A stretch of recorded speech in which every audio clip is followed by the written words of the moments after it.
आजाद Hindustan live, सच के साथ। कसरावत तहसील के कठोरा गांव में आजादी के बाद से आज तक एक भी पुलिस केस नहीं बना, जिसके चलते सीजीआई ने इस ग्राम को निर्विवाद गांव का प्रमाण पत्र दिया है। उक्त गांव को यह खिताब दूसरी बार मिला है।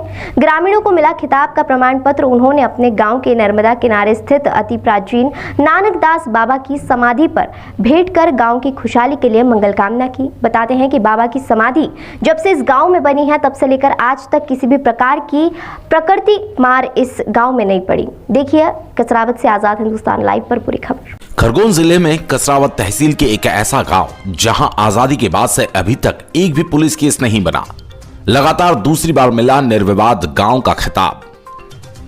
क्या आप अंदाजा लगा सकते हैं कि आजादी के बाद से अभी तक किसी गांव में कोई केस मुकदमा ना हो? ऐसी कल्पना करना जरूर मुश्किल हो सकता है, लेकिन यह हकीकत है। कसरावत तहसील मुख्यालय से महज 6 किलोमीटर दूर कठोरा गांव में आजादी के बाद से अब तक थाने पर एक भी केस दर्ज नहीं हुआ। ऐसा भी नहीं है कि इस गांव में लड़ाई झगड़ा या विवाद नहीं होता, सब कुछ होता है, लेकिन यहां के लोग समस्याओं को मिल बैठकर चौपाल पर ही सुलझा लेते हैं, लेकिन थाने तक कोई भी मामला नहीं जाता।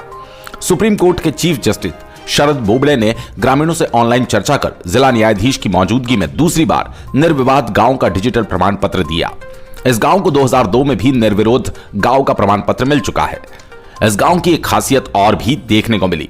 यहां के लोगों ने वर्तमान में दुष्परिणामों को देखते हुए यहां के गांव के लोग ताश, जुआ, पत्तों पर विश्वास नहीं करते। यदि इन लोगों को समय काटना और मनोरंजन करना रहता है तो ये लोग नर्मदा किनारे बने मंदिर में भजन कीर्तन करते हैं।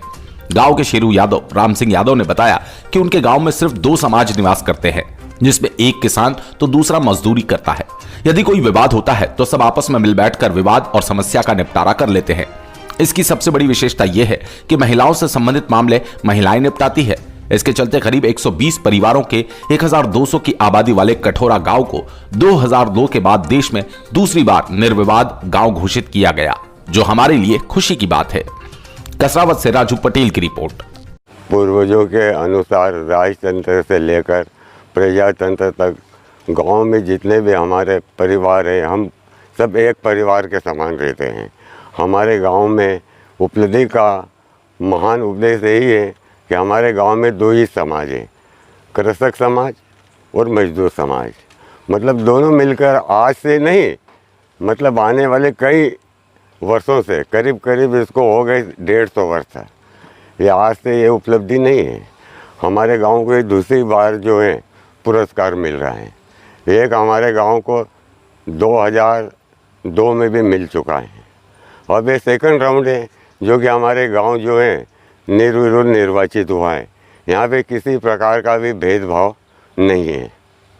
अच्छा, आपके गांव में जब कुछ झगड़ा वगैरह होता है तो उसके मतलब किस प्रकार से निपटारा किया जाता है? वो गांव में छोटे मोटे झगड़े वगैरह तो होते ही रहते हैं, मगर हमारे गांव में चौपाल पे बैठ के बड़े बुजुर्ग सबका सम्मान करते हैं और एक दूसरे की बातों को जो है वो भी मानते हैं, और हम भी जो हैं उनकी बातों से अलग नहीं जाते।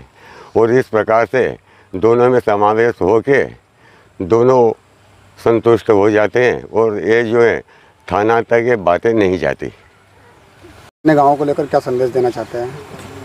देखिए, बहुत ये अच्छी बात हमारे गांव के लिए जो गांव में निर्विवाद गांव घोषित हुआ है। ये दूसरी बार का निर्विवाद घोषित हुआ है। यही संदेश हम हमारे ज़िले में भी देना चाहते हैं कि हम चाहते हैं कि हमारे हर गांव में इसी प्रकार जो हमारे गांव में निर्विवाद और छोटे मोटे जो आपसी झगड़े अगर होते हैं तो उसे चौपाल के माध्यम से गांव में ही निपटा लिया जाता है।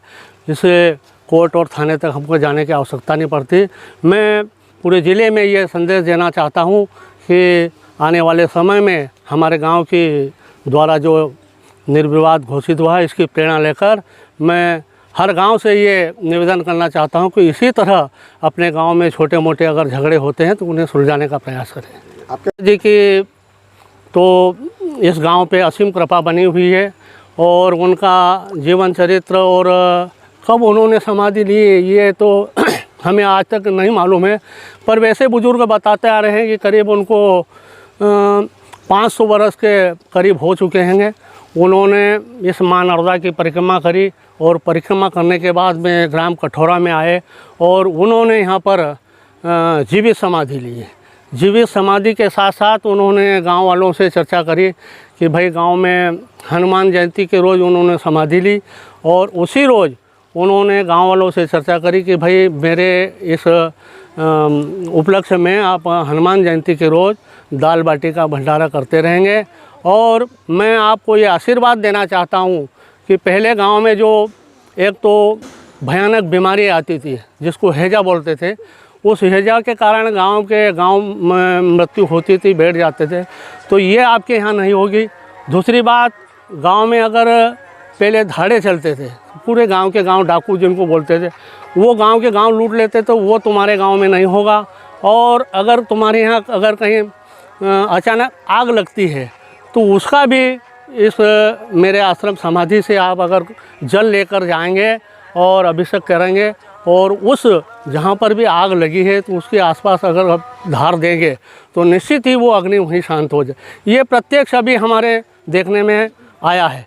अभी जो कोरोना महामारी की जो इतने देश में और प्रदेश में चली महामारी, उसके लिए भी हमें सभी गांव वालों ने एक चौपाल बिठाई और चौपाल के माध्यम से बाबा का हम लोगों ने अभिषेक किया और अभिषेक करने के पश्चात पूरे गांव वाले मिल के पूरे काकड़ में हम लोगों ने उसकी धार दी, तो निश्चित ही उसका परिणाम हमें मिला और आज तारीख तक हमारे गांव में ऐसी कोई भी घटना नहीं घटी और सभी हम गाँव वासी सुख से। क्या शुभ नाम है? शेरू यादव। क्या बताएंगे?